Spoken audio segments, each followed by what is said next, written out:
Olá, irmãos, tudo bem? Bem-vindo a mais um vídeo aqui no canal.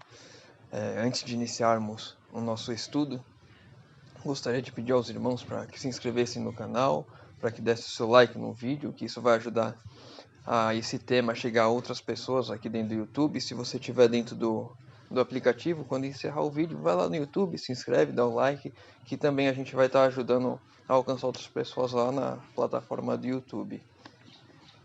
Bom, o nosso estudo de hoje a gente vai responder a pergunta da irmã Eriana, que ela fez com base nos estudos de Daniel, no estudo 5. Ela perguntou: qual o maior pecado na vida? Qual o maior pecado que nós, como cristãos, podemos cometer na nossa vida?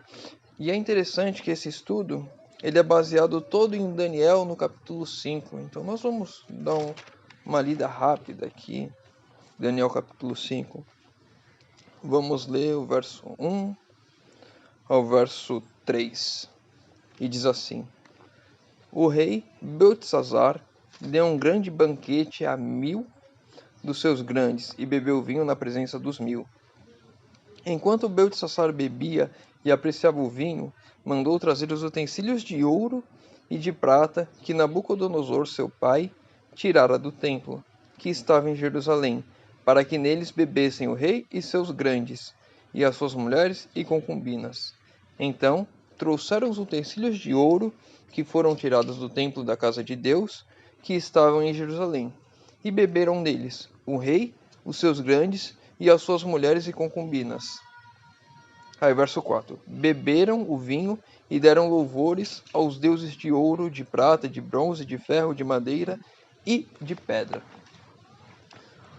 Esse estudo que a irmã fez a pergunta, ele é todo baseado em Daniel no capítulo 5.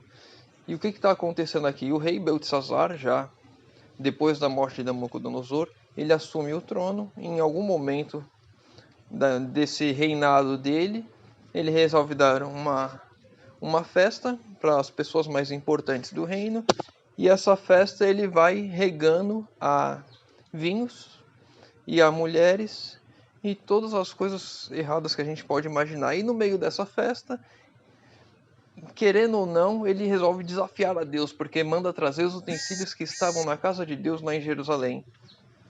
E eles trazem e eles começam a beber nesses utensílios que estavam na casa de Deus, lá no templo de Jerusalém, e fazendo louvores aos deuses pagãos da Babilônia.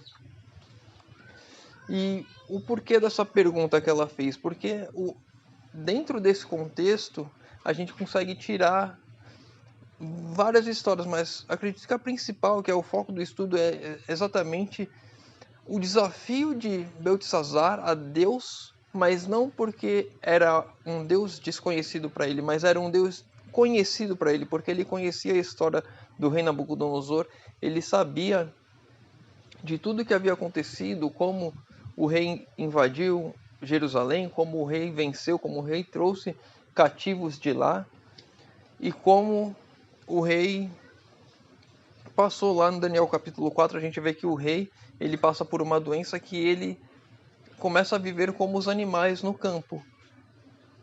Então ele comia as ervas, ele começou a pastar, literalmente.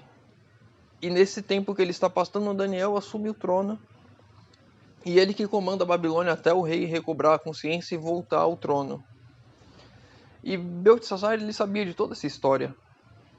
Ele conhecia o Deus de Israel, ele conhecia quem era Deus. E mesmo assim, ele ignorou todo aquele conhecimento que ele tinha, e jogou, vamos dizer assim, na lata do lixo. Ele não queria saber daquilo, mesmo ele sabendo que era verdade, mesmo ele conhecendo a Deus, sabendo tudo aquilo que Deus havia feito, toda a história do seu pai Nabucodonosor, que se a gente for pegar na história mesmo, não era pai, era avô, mas enfim, isso pode ser um tema para outro vídeo. Mesmo ele conhecendo toda aquela história, ele ignorou e foi fazer as vontades dele. E isso é uma coisa que a gente tem que olhar para nós hoje, conhecedores da Bíblia, que nós temos esse conhecimento. Eu tenho aplicado esse conhecimento na minha vida de forma que eu não cometo erros que eu sei que não deveria cometer. Uma coisa é um ser humano adulterar sem ter o conhecimento de que aquilo é errado perante Deus, que Deus não quer que aquilo seja feito. Uma coisa é eu não honrar pai e mãe, não sabendo que Deus quer que aquilo seja feito. Uma coisa é eu me alimentar de determinados alimentos que Deus falou que são proibidos, sem saber que é proibido. É aquela velha história que a gente sempre conhece. Deus perdoa o tempo de ignorância, mas a partir do momento que eu conheço, que eu sei que é errado e que eu faço, aquele é o pior pecado que eu, como cristão, posso fazer. Porque eu, como cristão, sabendo o que é certo e o que é errado, e eu faço o errado, esse é o pior pecado que eu posso cometer. E pior ainda, que é o rei. Deixa eu deixar o telefone aqui que tá toda hora caindo. Como é no caso do rei, esse pecado que ele sabia o que era certo, ele fazia o que era errado e ele não se arrependia. Esse é o pior ponto. O ponto que pecamos, um cristão peca e ele não se arrepende do pecado. E como a irmã fez essa pergunta, eu tive que rever o estudo para entender todo o contexto, para poder conseguir dar essa resposta. Então, o pior pecado que o cristão pode cometer é justamente o pecado em que ele peca, sabendo que é errado, e que ele não se arrepende. E aí tem todo um outro contexto também do estudo, que ele aprofunda um pouco mais, mas que vocês podem assistir o estudo e caso tenham alguma outra dúvida referente a isso, vocês podem vir e trazer para nós. E a gente vai estudar e responder também. Mas acredito que a resposta da irmã Iriana é exatamente essa. Qual que é o pior pecado que eu posso cometer? O pior pecado que um cristão pode cometer? É o pecado que ele sabe que é errado e que ele não se arrepende. Aquele pecado que ele sente prazer, é o pecado acariciado. E aí, também tirando uma outra lição dessa resposta, né? E desse estudo e essa resposta. Nos tempos que nós estamos vivendo, em que sabemos que Cristo está para voltar logo mais, no tempo que a gente vê uma pandemia dessa que mudou todo o mundo em 3 meses, sabemos que Jesus pode fazer as coisas mudarem de tal forma tão rápida e voltar tão breve. Esse é um momento em que não há mais tempo para que nós fiquemos acariciando esses pecados ocultos. É o tempo de realmente largarmos e abrirmos mão das coisas erradas que fazemos, das coisas erradas que temos prazer em fazer. É o tempo de uma total mudança de vida.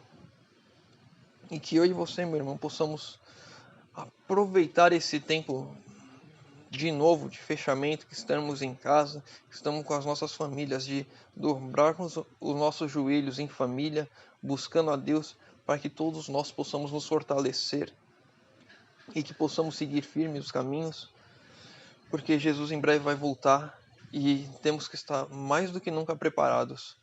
Eu gostaria, meu irmão, de orar com você nesse momento. Feche seus olhos se puder. Oremos. Senhor Deus, Pai amado, obrigado, Senhor, por mais esse dia que o Senhor nos concede, Pai querido. Obrigado pela oportunidade de mais uma vez abrirmos a Tua Palavra e estudarmos a Tua Palavra, Senhor amado. Pai querido, te pedimos, Senhor, que o Senhor nos ajude a arrancarmos o mal pela raiz, Pai querido. Possamos arrancar esse pecado que tem sido um espinho em nossa carne, Senhor. Que possamos ser completamente dependentes de Tu. Nós não vamos abandonar o pecado porque teremos força para isso, mas porque vamos abrir as portas para o Teu Santo Espírito trabalhar em nós, Senhor. E vamos conseguir abandonar qualquer coisa que tenha de errado em nossas vidas, Senhor. Para a honra e glória do Teu Santo Nome, Senhor. Que esses pecados que têm nos afastado de Ti saiam e que possamos sentir a Tua presença em nossas vidas, em nossos lares, que as pessoas ao nosso redor possam sentir a Tua presença, Senhor, porque nós não vivemos mais, mas Cristo vive em nós, Senhor amado. Pai querido, te pedimos isso em nome de Jesus. Amém. Meu irmão, que o Senhor Jesus te abençoe, que a paz do Senhor esteja contigo.